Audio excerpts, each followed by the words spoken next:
আরেকটু সামনে যাওয়ার পরে একটা শ্মশান ঘাট আছে। তো শ্মশানের সাইডে যে নদীর মাঝখানে আমি হঠাৎ করে একটা আগুনের মতন দেখতে পাই। আগুনটা কমতাছে না, আর কমতাছে, নিভতাছে জ্বলতাছে। এটা মানে স্বাভাবিক যে আগুনগুলো হয় এগুলা থেকে আর একটু উজ্জ্বল। ওই শ্মশান ঘাটে অনেক সময় অ্যাক্সিডেন্ট হইতো। 3টা শিয়াল ছিল, শিয়ালগুলা স্বাভাবিক দেখতে যেমন হয় তার থেকে একটু বড় ছিল। সাধারণ যে শিয়ালগুলা আছে এগুলা মানুষ দেখলে দৌড় দেয়, কিন্তু ওই শিয়ালগুলো আমাদের দিকে তাড়িয়ে আসছিল। শিয়ালের ডাক দিতেছে, স্বাভাবিক যে কেউ ভয় পাইবো। আমি যখন ক্লাস 3 এ পড়ি, তো আমাদের একটা ব্যবসা আছে, আমার আব্বুর ব্যবসা, ট্রাক্টরের ব্যবসা, চাষের বড় ট্রাক্টর গুলা এগুলোর ব্যবসা করে। মাহিন্দ্র এইগুলা আমাদের একটা গাড়ি নষ্ট হয়ে যায় রাতের বেলায়, পরের দিন আবার চাষ করতে হইব। সিজনের সময় অনেক কাজ ছিল, গাড়িগুলো রাতের ভিতরে ঠিক করতে হইব, মানে পরের দিন সকালবেলা চাষ যে কৃষক গুলো আছে তাদের জমি চাষ করতে হইব। তো আমার আব্বা গাড়ি নিয়ে গেছে রাজীবপুর, আমাদের এখান থেকে প্রায় 3 কিলো দূরে।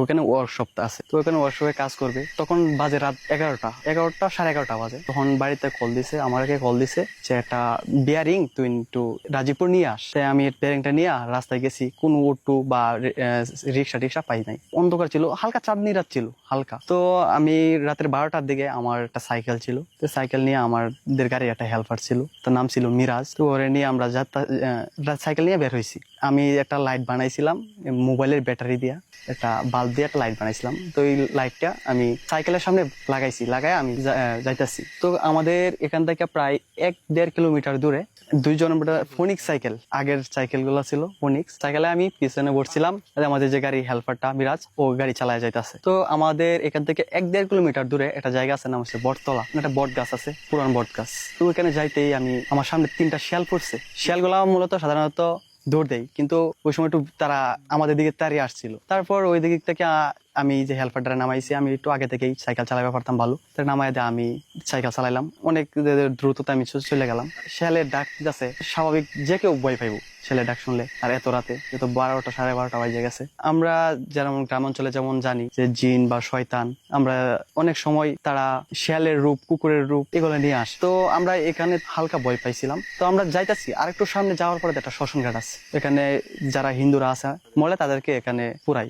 শ্মশানটা একটা মূলত জঙ্গলের মতন, জঙ্গলের পাশে শ্মশানটা, নদীর পাশে আর কি শ্মশানটা, একটা ঘাটের মতন রাস্তার পাশেই। তো আমি শ্মশান পর্যন্ত গেছি। তো শ্মশানের সাইডে যে নদীর মাঝখানে আমি হঠাৎ করে একটা আগুনের মতন দেখতে পাই।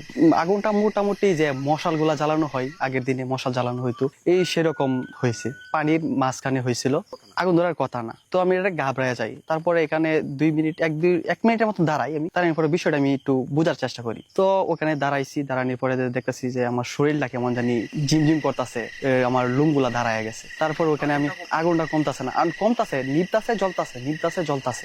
তারপর আমি এটা মানে স্বাভাবিক যে আগুনগুলা হয় এগুলা থেকে আর একটু উজ্জ্বল, মানে একটু ভয়ানক টাইপের। তো আমি ওখানে আর দাঁড়াইছি না, নিজের কাছে একটু ভয় লাগতেছে। তারপরে বলতেছে তো তুমি সাইকেল টানো। দেন আমি ওখান থেকে সাইকেলটা অনেক জোরে টান দেওয়ার পরে আমি একটু সামনে যাই, গিয়ে দেখি কিছু মানুষ আছে, লোকজন আছে। তারপর আমি নিজের একটু স্বাভাবিক করি, স্বাভাবিক পরে তারপর আমি রাজীবপুর যাই, রাজীবপুর গিয়ে আমার আব্বার কাছে যাই। দেন আমি আমার আব্বাকে যে আমি গাড়ির পার্টস গুলো নিয়ে গেছিলাম, বেরিংটা দিই। তো বেরিং দেওয়ার পরে আমার আব্বা ওইখান থেকে বলতেছে থাকার জন্য, আমি থাকি নাই। যখন শিয়াল ছিল তখন আর যে আমাদের যে হেল্পারটা ছিল মিরাজ, ও ধূমপান করতো, ওর কাছে একটা লাইটার ছিল। তো বলতেছে লাইটার থাকলে সমস্যা নাই, মূলত আমরা শুনছি যে লোহা জাতীয় বা আগুন জাতীয় কিছু থাকলে এমন ভূত পেত নিয়ে দাঁড়িয়ে আসে না। সাইকেলটা লোহার, আমার হাতে বিয়ারিং আছে, বিয়ারিংটা লোহার, প্লাস ওই যে লাইটারটা আছে, আগুন আছে। ওই শ্মশান ঘাটে অনেক সময় অ্যাক্সিডেন্ট হইতো, যে আশেপাশে যখন গাড়ি চলাচল করতো, যখন আশেপাশে কোনো মানুষ না থাকতো, তখনই দেখা যাইতো যে অটোমেটিক মানে উল্টে যাইতো গাড়িগুলা, বা নদীর কাছে পড়ে যাইতো, এমন কিছু হইতো। এইগুলো আমি আগে থেকে জানতাম,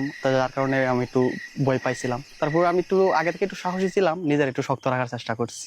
যখন আমি শিয়ালগুলা দেখলাম অনেক সুরাপাট করলাম, যখন এই যে আগুনটা দেখলাম শ্মশান ঘাটে, তখন অনেক সুরা টুরা বললাম। যে শ্মশান ঘাটে যখন লাশটা পুরানো হয়, যে আগুনটা জ্বলে, মানে শ্মশান ঘাটে তো অনেক বড় আগুন জ্বলে, এত বড় ছিল না, মানে মোটামুটি লেভেলের একটা আগুন ছিল, পানির মাঝখানে জ্বলার কথা না। এটা ভৌতিক একটা। 3টা শিয়াল ছিল, শিয়ালগুলা স্বাভাবিক দেখতে যেমন হয় তার থেকে একটু বড় ছিল, যার কারণে আমি ওইখানে একটু ভয় পেয়ে যাই। রাস্তাটা হ্যাঁ ভাঙা ছিল, যে উসাকিলা থেকে রাজীপুরের যে রাস্তাটা, এখন হয়তো একটু মোটা হয়েছে, আগে আরো সরু ছিল, চিকন ছিল। বাসা আসলাম, আমি জানি যে এগুলা হন্টেড কোনো কিছু দেখলে আগে গোসল করে বাসায় ঢুকতে হয়। দেন আমি গোসল করলাম, তারপর আমি রুমে ঢুকছি।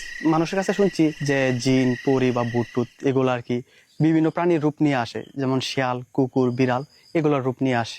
সাধারণ যে শিয়ালগুলো আছে এগুলা মানুষ দেখলে দৌড় দেয়, কিন্তু ওই শিয়ালগুলো আমাদের দিকে তাড়িয়ে আসছিল।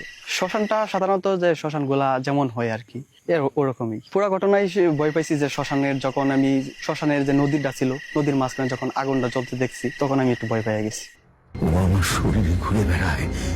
রহস্যময় এমন অনেক ঘটনা পৃথিবীতে ঘটে, যার ব্যাখ্যা বিজ্ঞান দিতে পারে না। তোমরা কারা যাচ্ছ?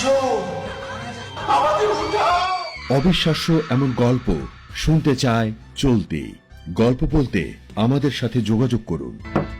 একবার, দুবার, তিন